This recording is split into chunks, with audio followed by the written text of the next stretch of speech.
Eh bien salut tout le monde, j'espère que vous allez bien. Nouvelle vidéo aujourd'hui, comme vous pouvez le voir, ici on est dans un nouveau véhicule. Nouvelle vidéo de présentation, de test de la BYD Seal. C'est parti.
Donc aujourd'hui on se retrouve donc dans la BYD Seal, donc le modèle AWD, donc long range entre guillemets, avec batterie LFP et double moteur.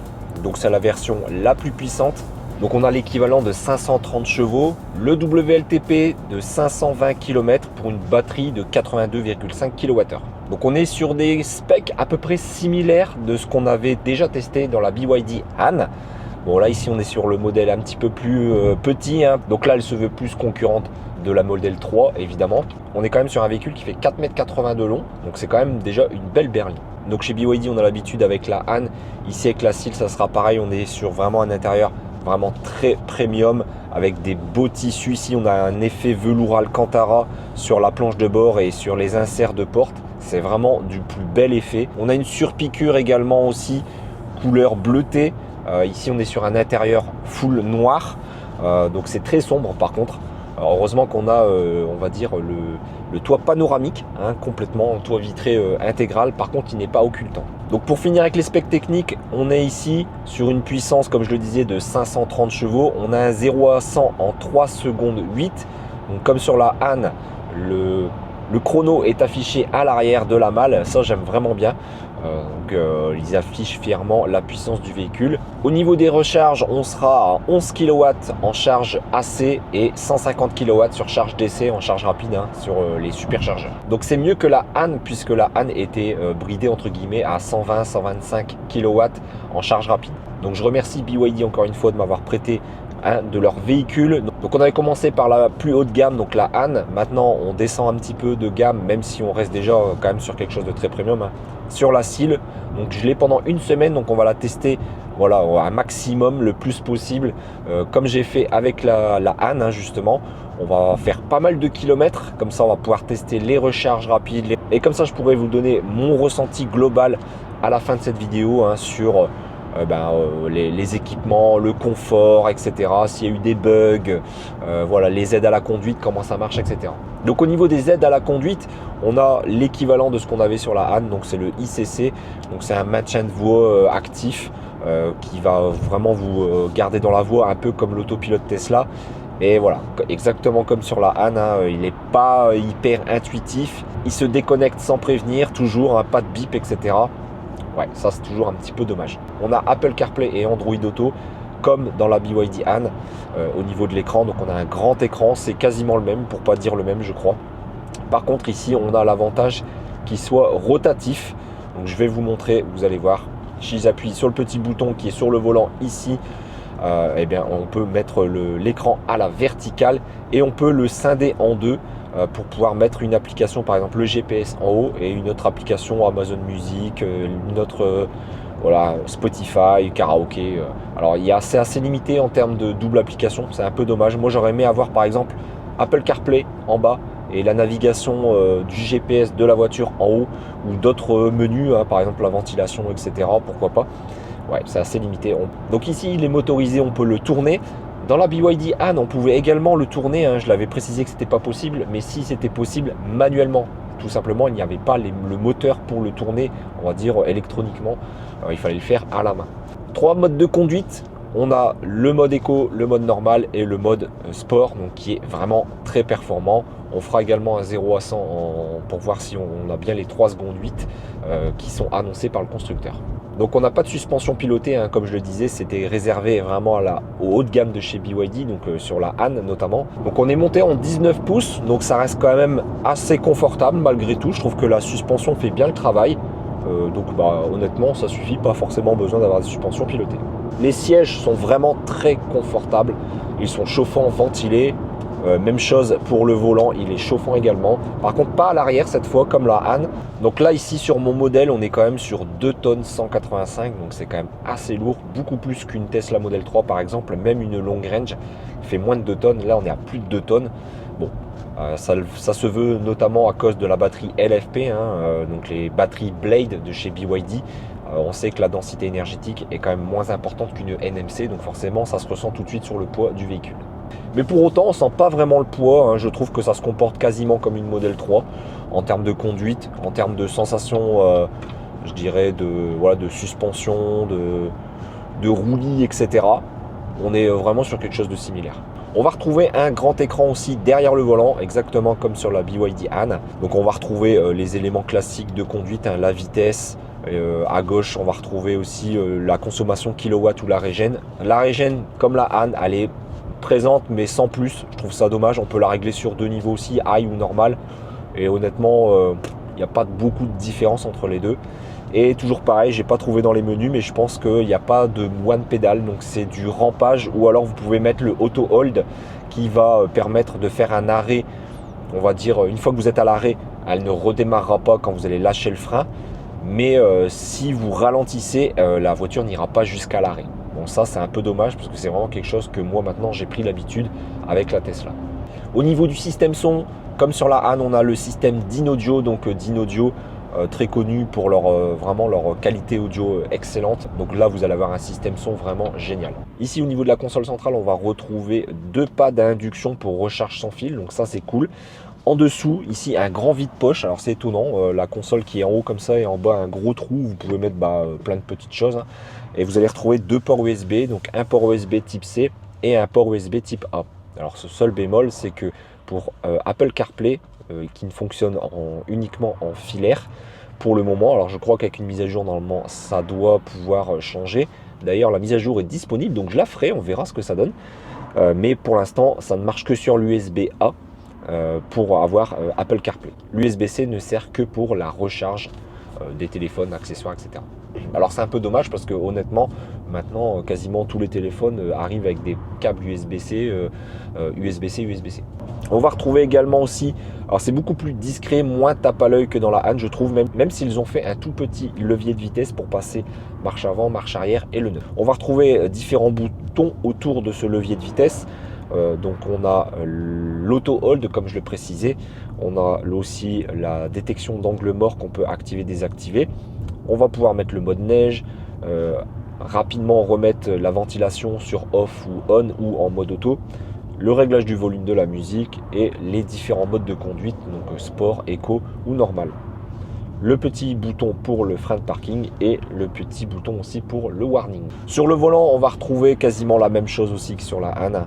On va retrouver ici l'aide à la conduite, le ICC, donc on va dire l'équivalent de l'autopilote Tesla. On va retrouver aussi une molette pour régler la vitesse quand on a mis le régulateur de vitesse activé. Le régulateur de vitesse justement ici, plus moins. On va retrouver ici un bouton pour afficher directement les caméras, puisque la voiture est bardée de caméras, donc vous allez pouvoir facilement vous manœuvrer avec cette voiture pour vous garer, etc. En dessous de la molette de réglage de vitesse, on va retrouver aussi le réglage de distance qui nous sépare avec le véhicule que vous suivez quand vous avez justement le régulateur de vitesse adaptatif activé. À droite, on va retrouver tout ce qui est multimédia, appel téléphonique, commande vocale, etc. Et puis après, les commodos, c'est du grand classique. Ici sur la gauche de la poignée de porte, on va retrouver tous les réglages au niveau des rétroviseurs droite et gauche, la centralisation pour fermer ou non les portières, Bien sûr, les lève-vitres avant, arrière et aussi la sécurité enfant pour verrouiller les portes arrière. Alors c'est dommage, on n'a pas de bouton de mémorisation pour les réglages des sièges. Il va falloir passer par l'écran. Ouais, ça c'est un peu dommage puisque c'était quand même assez pratique d'avoir un raccourci très rapide quand on est plusieurs conducteurs. Donc c'est ce qu'il y avait sur la Han et je trouvais ça vraiment très pratique. Au niveau de la consommation, on va être autour des 18 kWh au 100 annoncés par le constructeur en, on va dire, cycle mixte. Alors on a un frunk sur la BYD Seal, mais par contre pour l'ouvrir, ce sera avec une manivelle comme à l'ancienne. Alors ça va, le capot a quand même des vérins. Et vous allez voir que il n'est pas si petit que ça en fait. Il est plutôt même pas mal puisque bah, voilà, on peut mettre tout ce qui est câblage également. Il est assez profond, pas aussi large qu'une Model 3 évidemment. On sera sur quelque chose qui est plus petit. Mais ça fera parfaitement le job pour justement mettre ses câbles, etc. Si on a besoin de se recharger, que le coffre est plein avec ses valises, tout ça. Sinon ça serait un peu embêtant, surtout si on doit le prendre dans le sous-coffre. Là, ça sera dans le frunk, c'est plutôt cool. Donc au niveau du coffre, on a quand même un grand volume. Alors c'est pas le plus grand de sa catégorie, hein, mais on a quand même 400 litres. Et l'avantage, c'est qu'on retrouve quand même un double fond ici qui est quand même assez généreux, mine de rien. Donc on va pouvoir mettre largement de quoi, tout ce qui est câblage, etc. Des housses, des petits sacs de transport. Alors par contre, une valise cabine, ça ne rentrera pas. Mais voilà, il est quand même là, donc ça peut être vachement pratique pour y ranger des objets divers et variés. Sur la droite, on n'aura pas de double fond ici ou d'espace supplémentaire puisqu'on a, donc c'est le système son avec le caisson de basse. Et à gauche, on va retrouver un petit rangement, voilà, pour mettre, bah, ici par exemple, vous voyez, il y a les nécessaires de sécurité avec le gilet, avec une petite sangle, enfin un petit filet de rangement qui est déjà d'origine, ça c'est pas mal. Au niveau de l'écran, ça va être exactement comme sur la Han, donc le même système de menus, etc. qui n'est pas hyper intuitif malheureusement, avec beaucoup de menus, de sous-menus, etc. Les ADAS, hein, donc les aides à la conduite, honnêtement qu'il faut pour la plupart désactiver, sinon vous avez des bips dans tous les sens. Alors chose que je n'avais pas dans la Han, c'était l'avertisseur de sonore de dépassement de vitesse qui était une fois désactivé, il ne se remettait pas en route à chaque fois qu'on redémarrait la voiture. Là malheureusement c'est le cas, donc il faut aller à chaque fois dans le menu et désactiver cette option. Sinon dès que vous dépassez de 2 km/h la vitesse on va dire estimée et lue par la caméra de la voiture, eh bien vous avez des bips continuels qui sont en plus désagréables, qu'on entend en permanence, donc c'est vraiment pas agréable. Donc la caméra 360, hein, donc c'est vraiment pas mal du tout de ce côté, exactement comme la BYD Han. On va retrouver des caméras à l'avant, à l'arrière, sur les côtés. Donc honnêtement, vous n'avez pas d'excuses pour rayer vos jantes. Donc avec cette simulation 3D là qui est vraiment pas mal, que vous pouvez mettre même en roulant, c'est plutôt sympa. Bon voilà, c'est un peu gadget quelque part, mais ce qui est très intéressant, c'est si on veut justement avoir voilà, une vue latérale, hein, donc on voit les jantes avant, on voit les jantes arrière, c'est vraiment pas mal. On va retrouver également une boîte à gants, donc hop, je l'ouvre. Alors elle n'est pas géante, mais bon ça va, c'est une boîte à gants quoi, comme j'ai envie de dire, comme d'habitude. Par contre ici, entièrement en plastique dur. Au niveau des réglages des flux de ventilation, comme je le disais ici, vous voyez, on peut régler directement le flux, un peu comme chez Tesla, hein, donc en bas, en haut, etc., sur les cadres bus disponibles. Et après, on va retrouver énormément de choses, hein, donc climoto, on va retrouver aussi un système de purification d'air ici, voilà, purification d'air. Bon bref, c'est exactement ce que j'ai déjà présenté sur la BYD Han. D'ailleurs, si vous n'avez pas vu cette vidéo, je vous invite à aller la voir avec le petit i en haut à droite de l'écran. On va retrouver un accoudoir central ici qui n'est pas réglable par contre. Donc bon, il est assez grand pour toutes les personnes je pense, donc ça devrait aller pour selon votre morphologie, ça ne devrait pas poser de problème. Alors il y a un gros logo NFC, donc je pense que c'est si on a une carte ou voilà, peut-être une activation avec un téléphone, quelque chose. Donc moi je n'ai pas l'application. J'ai vu que je pouvais essayer d'associer avec un QR code, etc. J'essaierai de voir si c'est possible. Si c'est le cas, je ferai une petite séquence pour vous en parler. Alors cette fois, j'ai pu installer l'application BYD et enregistrer mon téléphone comme clé. Alors c'est pas à l'approche de la voiture, hein, comme on a par exemple chez Tesla. Là, il faut utiliser son smartphone comme si on avait une carte bleue et simplement le présenter ici au niveau du rétroviseur. Vous voyez, on a le logo NFC. Donc il suffit de présenter le téléphone et la voiture se verrouille automatiquement. Donc pour la verrouiller, et puis pour la déverrouiller, c'est pareil. Donc si vous avez la clé sur vous, il suffira simplement de se rapprocher, d'appuyer sur le petit bouton de la poignée de porte. Sinon, vous pouvez utiliser votre smartphone comme je viens de le faire. Et ça se déverrouille.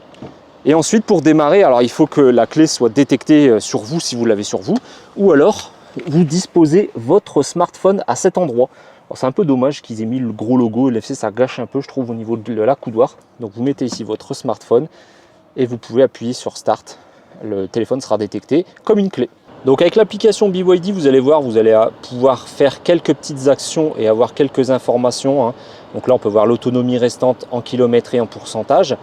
Vous pourrez voilà, déverrouiller, verrouiller à distance, faire des appels de phare, le klaxon, régler la température. Donc au moins si vous voulez régler à distance la climatisation avant de revenir à votre véhicule parce qu'il fait trop chaud, ou même le chauffage d'hiver, c'est plutôt pas mal. Vous avez la gestion des clés numériques. Donc là par exemple on voit celle que j'ai créée quand j'ai eu le véhicule.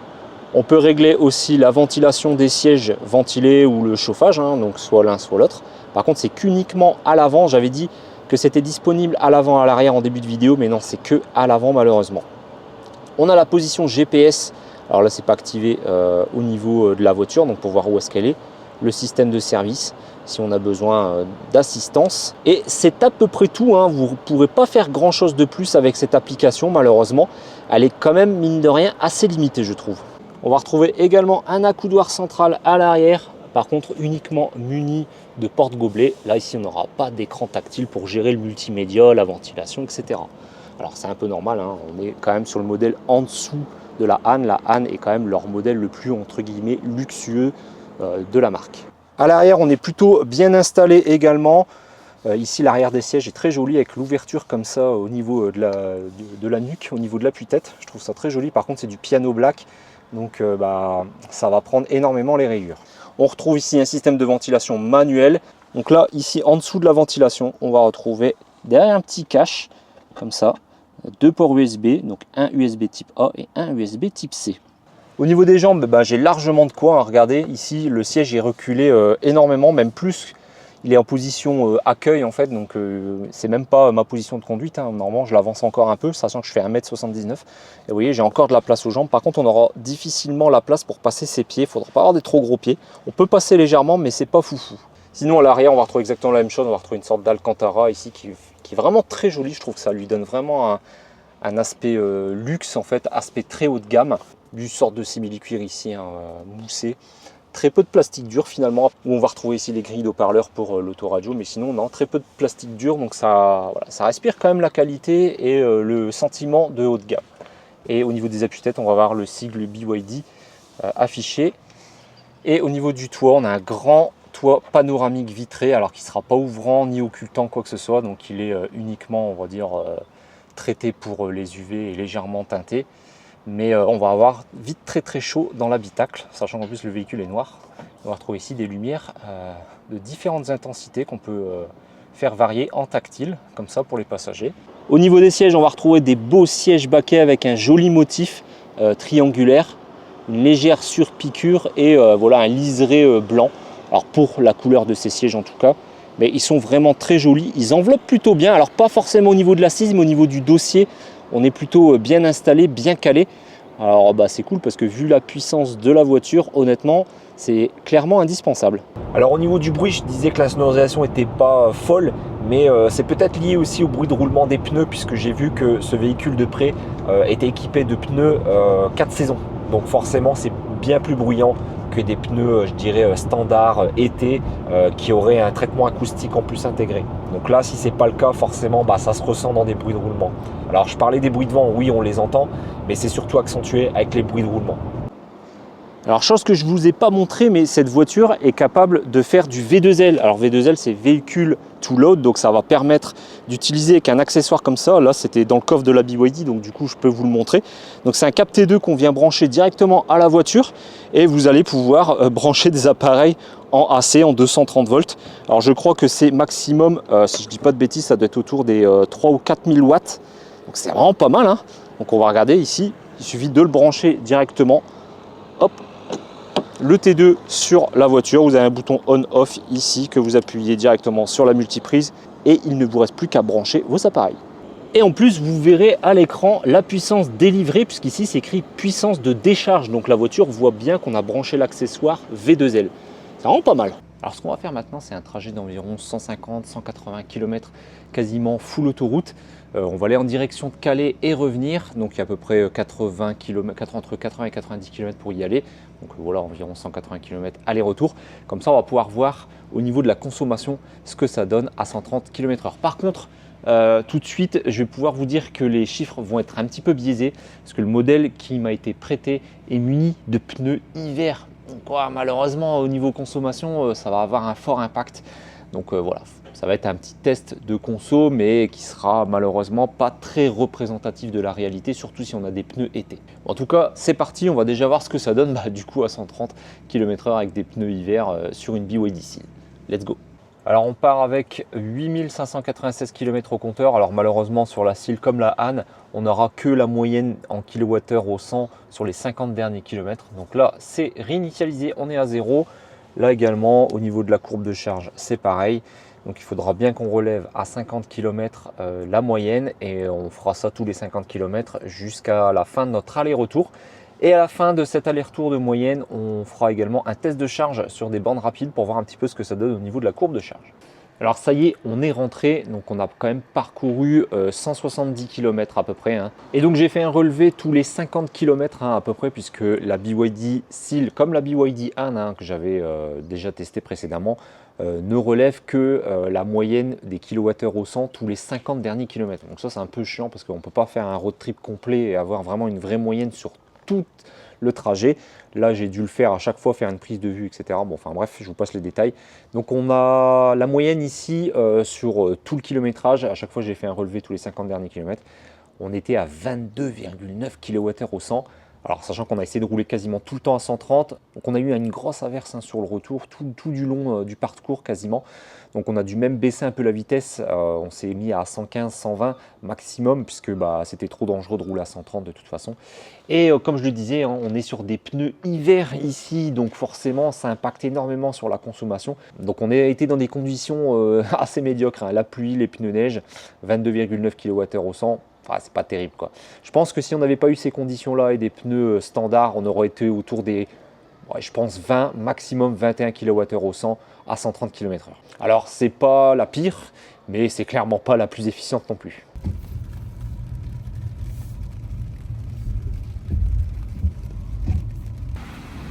Donc là ici pour Atlante, on a plusieurs choix disponibles. On a un terminal de paiement CB, donc ça c'est cool.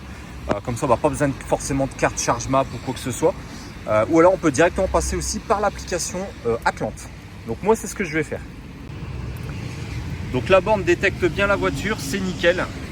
On voit qu'elle arrive même à voir le pourcentage restant de la voiture. Donc 13% de batterie. On va voir combien de kilowatts on va prendre en puissance. Donc là, on prend 143 kilowatts. Donc on est en architecture 600 volts. Donc ça prend bien les environ 150 annoncés. Donc ça c'est cool. Donc on va voir combien de temps il annonce dans la voiture. Alors la voiture annonce combien? Pour arriver jusqu'à 100%, 58 minutes environ. Donc on est à 142 kW. On va voir si la charge reste stable, si on garde bien cette puissance pendant un moment, ce qui est censé être le cas, puisqu'on est sur une technologie Blade au niveau des batteries chez BYD. Donc normalement on devrait avoir une courbe assez plate. Un long moment, environ jusqu'à certainement 50-60%. On va voir. Alors petit point de situation, donc là on est à 75%. Alors on n'a pas tenu très longtemps le 142-143 kW de puissance. Là on n'est plus qu'à 70 déjà depuis un petit moment. Donc à 42%, on est descendu à 68-69 kW. Donc c'est vraiment un peu déçu de ce côté. Alors je pense que c'est pas lié à la borne, mais bien lié à la voiture comme d'habitude. Et là voilà, depuis ces 42-43%, on est à 70 kW en vitesse. Bon, on va pas rester plus longtemps puisque bon là on stagne à 70 kW. En plus on se rapproche des 80%, donc ça risque de chuter très prochainement. On va peut-être attendre le 80% pour voir si ça chute vraiment en dessous des 70 kW. Et après au-delà on arrêtera la charge puisque on va sinon perdre. On sait très bien que les derniers pourcents sont les plus longs sur un véhicule électrique pour se recharger. Alors voilà, on est arrivé à 80% et on est toujours à 70 kW. Alors pour le coup, au pourcentage comme ça, 80%, toujours être à 70 kW, c'est plutôt pas mal en vrai. C'est juste qu'on est descendu beaucoup trop vite de 140 à 70. Ça aurait été bien de plafonner beaucoup plus longtemps à 140. Mais bon, voilà, ça reste c'est pas une catastrophe, mais bon, il y a quand même bien mieux de ce côté. Donc voilà, on va arrêter la charge là, ça sert à rien d'aller trop loin, hein, puisque de toute façon là on est quasiment à côté de la maison en plus. Donc c'était vraiment pour tester la charge sur la BYD, sur le réseau Atlante. Donc pour le coup, bah, ça marche très bien, hein, Atlante. Donc on va voir un petit peu au niveau ici de l'écran. On a une séance en cours, voilà, 80%, 72,9 kW. Alors il y a un petit écart entre ce qui est affiché ici et ce qu'affiche la BYD. Allez, on va arrêter la charge. Donc pour ça, bah, moi j'ai pas besoin de scanner puisque j'ai lancé avec l'application. Je vais le faire depuis directement mon téléphone là. Donc on a repris 63 kWh en 42 minutes. C'est quand même assez long, hein. Alors on va faire un test de charge sur les superchargeurs Tesla et on va tester tous les superchargeurs Tesla des environs près de chez moi, donc les V4, les V3, les V2. Donc pour ceux qui ont vu la vidéo de la BYD Han, hein, vous savez que j'avais été très embêté sur les superchargeurs, il n'y a que les V2 qui semblaient fonctionner. Donc cette fois on va refaire le même test avec la SEAL. On commence par les V4, ensuite pas loin d'ici on a un V2 et on finira par un V3. Voilà, donc là il va m'identifier, donc je suis bien ici au superchargeur d'Anglo des V4. Donc là je vais faire recharger ici. On va regarder quelle stèle on va prendre. Donc ici on est sur la 1B. Donc je vais choisir 1B dans l'application ici. Voilà, je fais démarrer la recharge. Donc là j'ai 2 minutes pour brancher la voiture. Donc c'est parti. Et on branche. Pour l'instant, pas de communication. Je pense que, à mon avis, que ça soit... Ah, attendez, initialisation de la charge. J'ai parlé peut-être un peu trop vite. Ah, donc là, on serait plutôt pas mal par rapport à la Han. Eh ben oui. Voilà, donc c'est parti.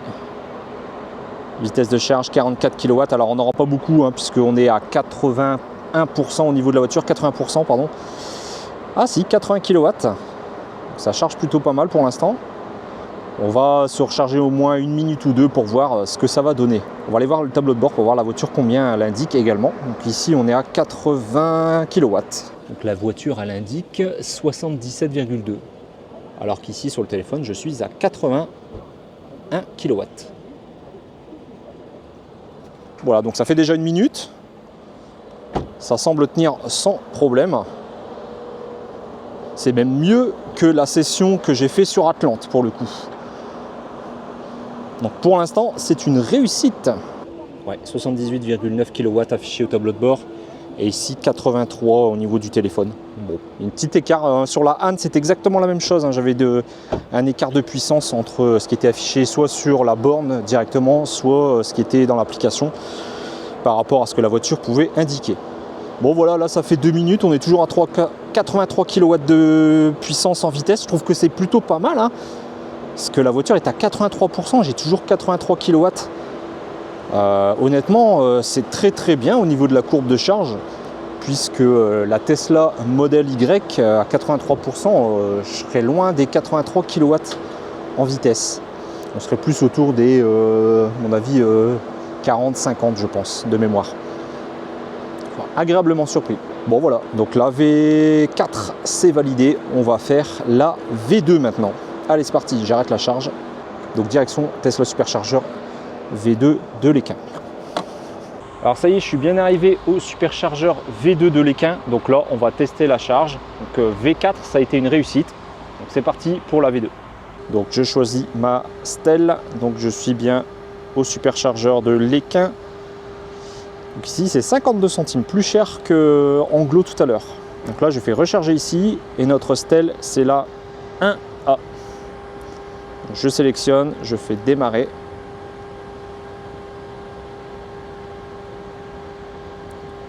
Le connecteur. Hop. Voilà, c'est branché. J'entends que ça s'initialise. Ça a l'air de marcher aussi cette fois. Il y a toujours un petit peu long l'initialisation. Voilà, c'est parti. 13 kW, on est à 77%. On va voir si on prend plus. Normalement, on va pouvoir prendre beaucoup plus. Hein. On avait pris 80 sur le V4.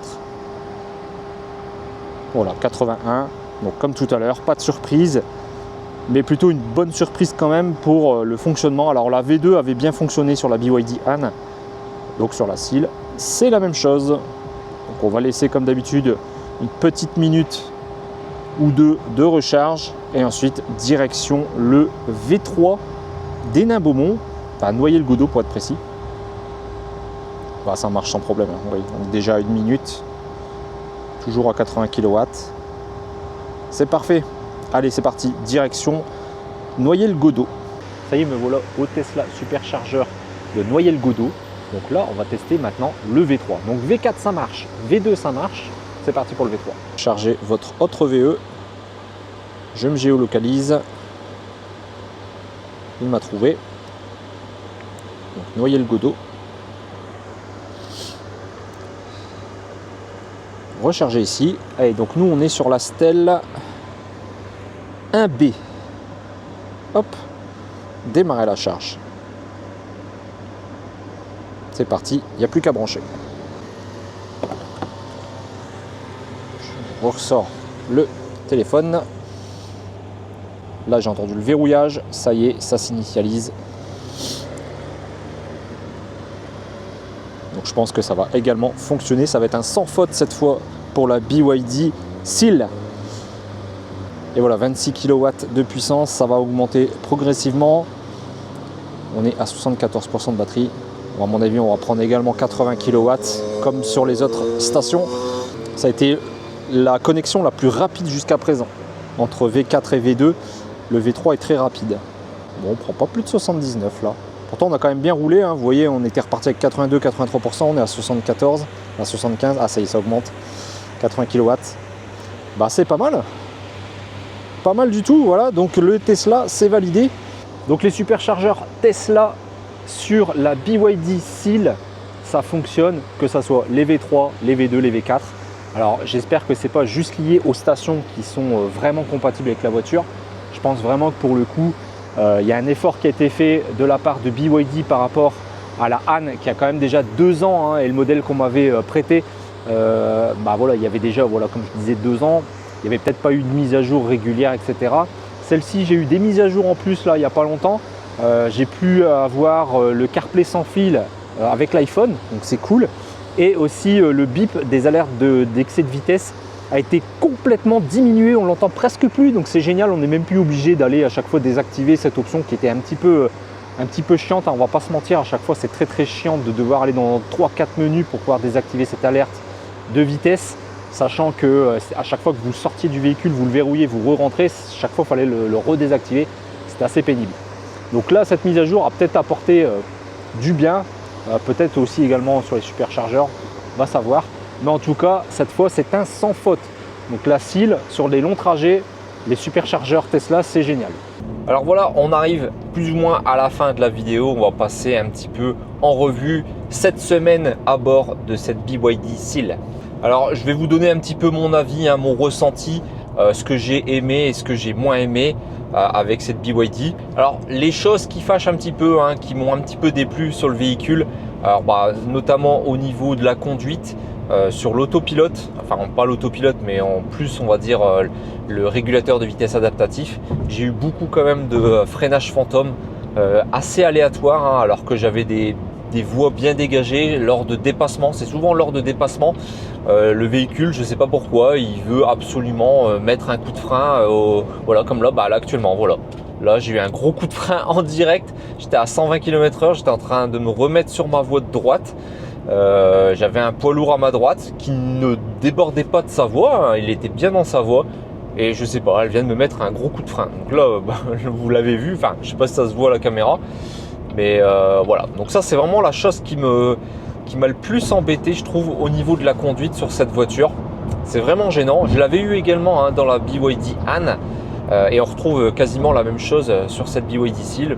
Donc un peu dommage, hein. Comme je le disais dans la vidéo de la BYD Han, on a tendance à critiquer l'autopilote Tesla avec les freinages fantômes, etc. Moi je trouve que c'est largement mieux que cette BYD, malheureusement. Bon, après le maintien de voie, hein, le ICC, leur équivalent d'autopilote Tesla, qui est pas très fiable, hein. Clairement il faut être très attentif parce qu'il se déconnecte sans vous prévenir. Il se reconnecte aussi sans vous prévenir par moment si il s'est déconnecté parce que vous avez changé de voie. Il se remet en route. Alors ça c'est bien quand vous faites un dépassement par exemple et qu'il se remet tout seul. Donc ça c'est vraiment pas mal. Hein. Par contre c'est ce qui manque sur sur les Tesla. Ou alors il faut le pallier par le biais des sexy buttons de chez N-Auto. Donc bon voilà, on a une solution de contournement mais qui va vous coûter quand même pas loin de 200 €. Là ça fonctionne, mais bon par contre parfois ça vous coupe et ça vous prévient pas. On n'a pas de petit bip sonore, rien du tout. Il faut être très vigilant de ce côté là. Alors avec l'affichage tête haute on s'en rend vite très compte puisqu'on a le petit logo vert qui repasse au blanc, donc qui vous indique justement que vous n'avez plus cet autopilote d'activer. Et aussi hein, le gros inconvénient de cet autopilote, c'est qu'on ne peut pas l'activer au-delà de 125 km/h. Alors déjà même pour l'activer à 125 c'est pas possible hein. Là si j'essaie de l'activer, il me dit que les conditions de route ne sont pas que les conditions actuelles de route ne permettent pas l'activation du ICC. C'est un peu dommage, donc en fait il faut être à 120 km/h et puis après pousser le curseur jusqu'à 125 pour que ça puisse fonctionner. Mais au-delà de 125 ça va se couper. Donc ouais, ça c'est aussi vraiment dommage de ce côté hein. Sur l'autoroute c'est 130 km/h en France, donc on aurait aimé avoir cet autopilote qui fonctionne à 130. Alors en début de vidéo j'avais dit hein, qu'on entendait des bruits d'air etc, malgré qu'il y avait du double vitrage à l'avant. Je reviens un petit peu sur mon avis de début de vidéo. Je trouve que finalement c'est assez contenu. C'est pas aussi bien sonorisé que la Tesla hein, mais clairement on s'en rapproche quand même finalement. C'est vrai que j'avais pas eu le temps vraiment d'expérimenter le véhicule, je venais de le réceptionner, mais au final je trouve que c'est plutôt bien insonorisé. Les bruits de roulement que j'ai vraiment entendus sur ce véhicule sont vraiment dus aux pneus hiver hein, qui ont été montés sur cette voiture. C'est un peu dommage, j'aurais aimé avoir le véhicule avec des pneus été. Donc du coup au final au niveau des bruits d'air il y en a, mais ça reste relativement contenu. Alors autre point un peu négatif qui ne la met pas vraiment en valeur, c'est sa consommation qui est assez élevée. Alors oui malheureusement mes relevés ont été faits avec ces pneus hiver, donc ça va fausser un peu les chiffres. Mais à mon avis c'est pas ça qui a fait exploser la consommation hein. Là actuellement en roulant à 130 km/h depuis que je suis parti de la maison pour rendre le véhicule sur Paris, je suis à 23,2 kWh au 100. Ouais, c'est quand même beaucoup. Alors je pense que si on avait eu des pneus un peu plus efficients ou des pneus été, je pense qu'on aurait été plus autour, je dirais des 21, entre 21 et 22 kWh au 100 à 130 km/h hein, bien sûr. Donc ce qui fait que sur ces 1000 km que j'ai parcouru cette semaine, j'étais autour d'une moyenne globale hein, donc avec autoroute, ville, route nationale etc, autour des 18-19 kWh au 100, ce qui était à peu près annoncé hein, par le constructeur sur la fiche technique de la voiture. Alors c'est clairement pas la plus efficiente du marché hein. Une Tesla Model 3 fera largement mieux clairement, mais bon voilà, il y a pire aussi. Mais pour une voiture qui est berline sportive, très affûtée au niveau du design, on aurait aimé avoir quand même une consommation un peu plus faible. Au niveau du multimédia etc, alors j'ai eu une mise à jour pendant le prêt du véhicule, une mise à jour OTA, donc over the air pour ceux qui ne savent pas ce que ça veut dire. Donc c'est mise à jour directement avec la connectivité de la voiture qui est en 4G. Et cette mise à jour m'a permis d'avoir deux corrections très intéressantes. On a eu l'Apple CarPlay sans fil, donc plus besoin de connecter le téléphone en filaire, mais voilà, je vais y revenir, c'est pour ça que je parle des points négatifs et que je le mets quand même dans les points négatifs. Et la deuxième chose, c'est les bips justement qu'on avait intempestifs hein, au niveau du dépassement, l'alerte de dépassement de vitesse, qui était vraiment très embêtant parce que dès qu'on dépassait de 2 km/h la vitesse lue par la caméra ici au niveau des panneaux hein, sur la route, eh bien, vous aviez un bip constant. Alors on pouvait le désactiver dans les menus, mais c'est clairement pas très rapide. À chaque fois il faut passer par 3-4 menus, sous-menus pour y aller et désactiver la chose. Et dès que vous fermiez le véhicule et que vous remontiez dedans, ça se remettait en route de toute façon. Donc c'était vraiment très pénible. Et cette mise à jour a justement baissé le volume d'intensité de cette alerte sonore. Donc clairement cette mise à jour a eu vraiment des effets positifs, de belles corrections. Ça j'étais agréablement surpris. Par contre j'ai pu tester justement l'Apple CarPlay en sans fil. Alors pendant 3-4 jours j'ai pas eu de soucis, ça a marché très très bien. Quand je montais dans le véhicule, ça avait tendance à toujours par contre se connecter. Il fallait parfois manuellement aller dans le menu et principal où il y a toutes les applications et lancer le CarPlay et valider le téléphone. Sinon, à part ça, ça marchait plutôt bien. Et puis dernièrement, j'ai eu des coupures intempestives. Donc j'avais par exemple mon Waze ou mon Google Maps qui se coupait complètement. Alors l'Apple CarPlay fonctionnait. J'avais toujours les applications avec ma musique, etc. Mais ça me quittait mon GPS. Je ne sais pas pourquoi, que ce soit Waze, que ce soit Google Maps, ça ne fonctionnait plus. Donc j'ai dû tout supprimer et recommencer tout l'appairage, etc. Et là, ça a remarché. Bon. Alors, du coup, par sécurité, j'ai préféré continuer à utiliser mon iPhone et Apple CarPlay en filaire. Et le dernier point négatif que je peux donner, ça va être évidemment sa courbe de charge qui n'a pas été exceptionnelle dans mes tests. Donc j'ai réalisé une grosse charge qui était quand même pas mal, hein, puisque j'ai fait un 14% jusqu'à environ 70-80%. Sur des bornes Atlantes en 150 kW, donc la puissance que peut recevoir le véhicule, un maximum. Donc de 14 à 40-45%, je crois, on était autour des 140 kW constant, donc vraiment très bon. Et puis ça a chuté d'un coup autour des 70-80 kW, quasiment jusqu'à la fin. J'ai même arrêté la charge parce que ça servait plus à rien de me recharger au-delà. Donc ouais, un petit peu décevant comme la Han, hein, où j'avais parfois des courbes de charge aléatoires. Parfois ça marchait très bien, mais parfois ça marchait moins bien. Donc voilà, la courbe de charge un peu aléatoire sur les bornes Atlantes. Est-ce que ce sera sur toutes les bornes? J'ai pas eu l'occasion de faire d'autres tests. En tout cas, sur les bornes Tesla, vous l'avez vu, hein, sur les superchargeurs Tesla V2, V3 et V4, pas de problème, la charge a toujours fonctionné. Donc là vraiment de ce côté-là, à mon avis, il y a eu une amélioration qui a été faite à un certainement logiciel de la BYD Seal pour que ça fonctionne vraiment très très bien de ce côté. La Han, comme je le disais, était déjà un véhicule qui avait 2 ans, qui avait certainement pas eu de mise à jour dernièrement. Et c'est peut-être pour ça que les superchargeurs ne marchaient pas tous sur cette BYD Han, mais en tout cas sur la Seal, ça a été un sans faute. Donc du coup, de ce côté-là, c'était cool. Et c'est à peu près tout, hein. Voilà ce que je peux reprocher au véhicule. Globalement, l'expérience de conduite était quand même assez intéressante. Donc maintenant, je vais passer aux choses que j'ai vraiment aimé sur cette BYD. Alors la première chose, c'est la puissance du véhicule, hein. Le 3 secondes 8 au 0 à 100, c'est vraiment génial. Elle a vraiment un très bon comportement routier, je trouve. Pourtant, j'avais des pneus hiver, hein, donc c'était pas le top pour faire les tests. Mais clairement, une très bonne tenue de route, une puissance vraiment excellente. Franchement, à conduire au quotidien, c'est vraiment très très très plaisant. Le confort, hein, de conduite est plutôt pas mal, même si on est quand même sur quelque chose d'assez ferme puisqu'on est en 19 pouces. La voiture est assez basse quand même, mais clairement, c'est pas désagréable au final, hein. Je retrouve un peu la fermeté que j'avais dans mon ancienne Model 3 ou que j'ai actuellement dans mon Model Y. Donc je trouve que c'est plutôt correct. La Model 3 Highland que j'avais essayé était quand même plus confortable par contre. Alors après, moi ça me dérange pas parce que j'adore les véhicules fermes, hein, au niveau de la conduite, etc., au niveau de la suspension. Donc c'était pas très gênant pour moi, mais je sais que ça peut être un peu déplaisant pour certains. Au niveau des sièges, on est vraiment bien installé, bien calé au niveau du dossier. Par contre, au niveau de l'assise, c'est un peu moins bien maintenu, mais comme au niveau du dossier, vous êtes bien maintenu, vous êtes plutôt quand même bien installé. Le fait d'avoir les sièges ventilés l'été, c'est vraiment un bonheur, hein. C'était également présent sur la Han. Bon, par contre, c'est pas disponible à l'arrière et il n'y a pas de siège chauffant non plus à l'arrière. Donc ça, c'est un peu dommage pour les passagers. Mais sinon, globalement, au niveau du confort de conduite, des sièges, etc., on est pour moi très bien installé. C'est un sans faute également de ce côté. Le système son aussi, j'ai vraiment adoré. C'est le même système qu'on a dans la Han, justement, donc le système d'in-audio. Excellent de ce côté, les basses, les graves, etc. On a vraiment une très bonne sono dans cette voiture.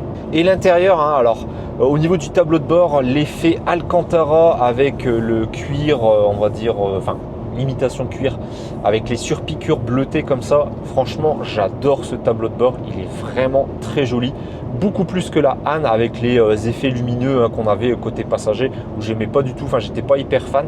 Là on a des petits bandeaux de lumière qui sont très discrets, c'est vrai que je les ai même pas montrés en vidéo, mais on en a légèrement dans les portières, on en a tout de long de la planche de bord côté passager et un petit peu côté conducteur, mais c'est très très très léger et donc du coup très discret. À l'arrière, à la même chose également dans les portières. Franchement, c'est top. Mais l'association de l'Alcantara comme ça avec les plastiques et le cuir, franchement, j'adore. limite je préfère à ma Tesla. Et aussi l'affichage tête haute, ça c'est vraiment génial, on s'habitue vraiment très vite à avoir ce petit affichage sur le pare-brise avec la vitesse.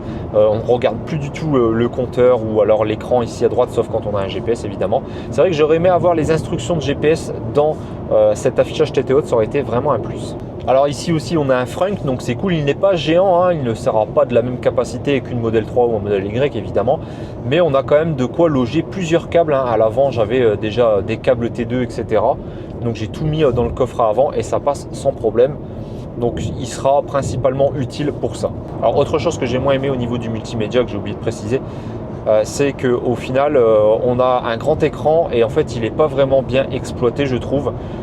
Bien qu'on ait des petites applications de musique, Spotify, etc.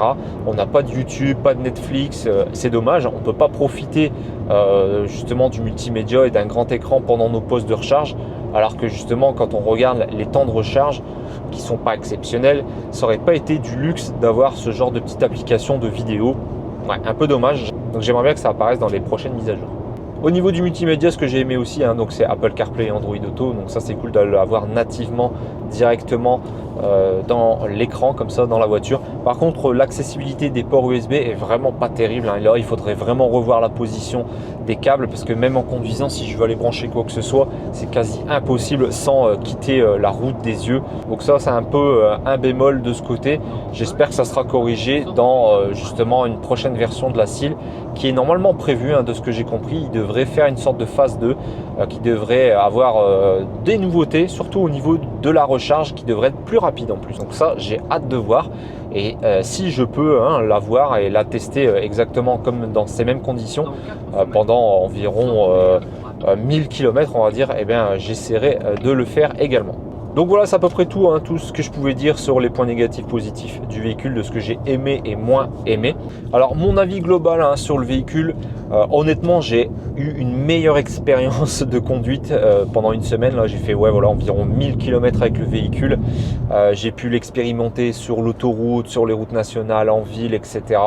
J'ai même pu utiliser un petit peu l'espace arrière avec la banquette rabattable pour pouvoir faire un déménagement. J'ai aidé des amis à déménager. Honnêtement, le fait de ne pas avoir d'aillon, ça m'a pas vraiment bridé, à part sur certains gros objets pour pouvoir rentrer dans le véhicule, c'est pas évident. Mais globalement, il y a quand même pas mal d'espace dans le coffre arrière et donc quand on rabat les sièges, on a quand même un bel espace de chargement. C'est plutôt cool. Et donc du coup, clairement, je vais pas dire que ma Model 3 m'a pas manqué, puisqu'il y a quand même pas mal de petites choses qui sont vraiment géniales sur la Tesla Model Y ou Model 3, hein, et que on retrouve pas dans cette BYD, notamment ce fameux autopilote qu'on peut pas enclencher à 130 km/h, ça c'est vraiment pénible. Mais globalement, l'expérience de conduite a été très agréable. Les recharges un peu moins, il faudra être un petit peu plus patient clairement. Mais mis à part ça, j'ai pas eu de difficulté à recharger le véhicule. À chaque fois que j'ai utilisé une borne, ça a fonctionné. Il n'y a qu'une seule borne qui n'a pas marché. Mais voilà, c'était une borne Fresh Mile, elle était gratuite. C'était bizarre, hein. Quand je branchais le véhicule, il n'y avait pas de communication. Ouais, j'ai pas trop compris ce qui s'est passé ici avec cette borne. Sinon, globalement, de ce côté-là, RAS, à part les temps de charge, hein, comme je disais, qui vont être un petit peu plus longs. Et également les consommations qui sont assez élevées, mais comme je vous disais ici, mes tests un peu biaisés avec des pneus hiver. Alors bien que j'ai eu une très bonne expérience avec ce véhicule, est-ce que je pourrais le recommander ou l'acheter moi-même pour remplacer ma Tesla? Eh bien clairement non. Pourquoi? Alors ça paraît paradoxal puisque j'ai dit que j'avais vraiment bien aimé l'expérience de conduite avec cette BYD Seal. Et bien en fait tout simplement c'est les petites choses mis bout à bout et son tarif, hein, clairement en plus maintenant il n'y aura plus de bonus, plus rien, puisque BYD va être même surtaxé au niveau de l'importation. Il n'y a pas de bonus écologique puisque ça vient de Chine. Donc malheureusement au vu de son tarif, de sa prestation, de son équipement, on va avoir une Model 3 quasiment équivalente long range qui sera moins chère presque limite, même si elle n'aura pas non plus de bonus, hein, la Model 3, mais qui aura un tarif plus intéressant et qui aura des options limites supplémentaires. Alors certes on n'aura pas CarPlay, Android Auto, etc. Mais par exemple à l'arrière on a des sièges chauffants qu'on n'a pas ici sur ce modèle. On va retrouver également des sièges ventilés à l'avant. Donc on va retrouver quasiment les mêmes options, la même qualité de finition, etc. On aura une meilleure consommation, on aura une expérience de recharge qui sera bien plus intéressante puisque ce sera plus rapide. Bah oui, pourquoi prendre une Seal si pour le même prix, voire limite moins cher, on peut avoir une expérience de conduite encore meilleure, j'ai envie de dire, sur sa globalité. Donc oui, c'était vraiment un joli véhicule. Honnêtement, au niveau du design, etc., je le préfère presque à la nouvelle Model 3, hein, clairement, même à l'ancienne. La face avant, j'adore. Le feu arrière dans sa globalité à l'arrière, c'est vraiment un joli véhicule. Le tableau de bord, pour moi, qui est vraiment magnifique, je trouve, avec les inserts Alcantara, les surpiqûres comme ça, je trouve que c'est vraiment très joli. Mais voilà, clairement là, sur la raison avec les équipements, la conduite, l'expérience de recharge, etc., la consommation qui est bien plus faible, je repartirai sur une Tesla Model 3. Mais voilà, si tout ça, ça vous importe peu, clairement, c'est un véhicule qui pourrait parfaitement faire l'affaire. Son autonomie est quand même assez correcte. Comme on a une grosse batterie, on peut quand même avaler les kilomètres sur l'autoroute. Donc ça ne posera pas un problème pour se recharger puisque vous avez vu, hein, sur les superchargeurs Tesla, tout ça, ça fonctionne sans problème. Voilà, écoutez, j'espère que cette vidéo d'essai de la BYD Seal vous a plu. Si c'est le cas, n'hésitez pas à mettre le petit pouce en l'air, ça me fait vraiment plaisir et ça aidera également la chaîne pour pouvoir tester d'autres véhicules. Donc j'espère pouvoir tester d'autres gammes. Là j'avais fait la Han, j'ai pu tester la Seal, hein. Je remercie encore une fois BYD France de m'avoir fait confiance pour le prêt de ce véhicule pendant toute la semaine. Donc j'espère qu'on aura l'occasion de travailler encore ensemble et de tester d'autres véhicules de leur gamme. D'ailleurs, dites-moi si ça vous intéresse, hein, que je teste les autres véhicules de chez BYD pour avoir, on va dire, un comparatif assez large de la gamme de la marque. Donc nous on se dit à très bientôt pour une prochaine vidéo. Salut tout le monde!